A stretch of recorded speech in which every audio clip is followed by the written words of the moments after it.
Thank you, Madam Toastmaster, fellow Toastmasters, and honored guests. This poem that Miss Debbie so eloquently let you know about is a poem written by Baxter Black, who is a cowboy poet and former large animal veterinarian. You will hear him on NPR at times. He's written a number of books, sort of on the style of Louis Grizzard, sort of, but he writes a lot of poetry. He can be deep and profound, and he can be as funny as you've ever heard. And so today I would like to recite for you a poem he wrote many years ago, a Christmas time poem called Rudolph's Night Off.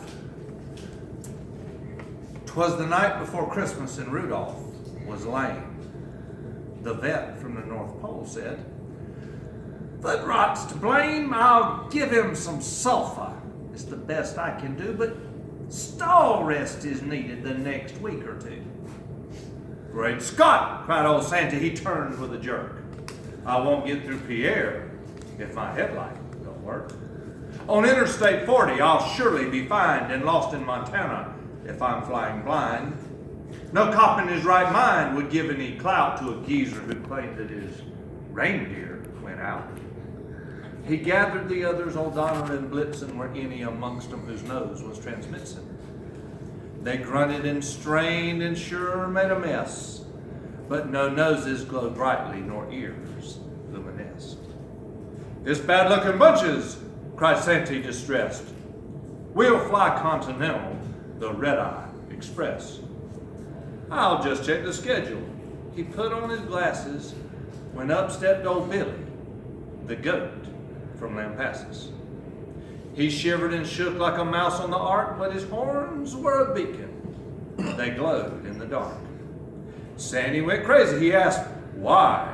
with a smile. "I just ate a watch with a radium dial. Where I come from in Texas, I don't have to hide. My skin is so thin it shines through from inside." "If that's true, then let's feed him," cried Santee with glee. "Gather everything burning and bring it to me." So they fed him flashbulbs and solar collectors, electrical eels and roadside reflectors, firecracker sparklers, a lady chic shaver, and lifesavers, all of them wintergreen flavor, jelly from phosphorescent fish, and day-glow pizza in a glittering dish, fireflies and candles and stuff that ignites. Then had him a big bowl of Northern Lights. Then he danced on the rug and petted the cat, and after he'd finished and done all of that, to store up the static electricity better, they forced him to eat 2 balloons and a sweater.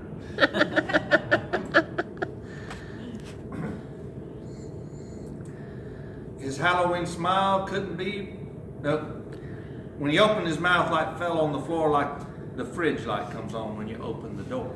His Halloween smile couldn't be better drawn. When he burped accidentally, his high beams kicked on. "Hitch him up," cried old Sandy. They went on their way. I remember that Christmas to this very day. The sky was ablaze with the stars shining bright. They were shooting, they were falling all through the night, and I realize now, though my fingers are crossed, what I really was seeing was old Billy's exhaust. Merry Christmas.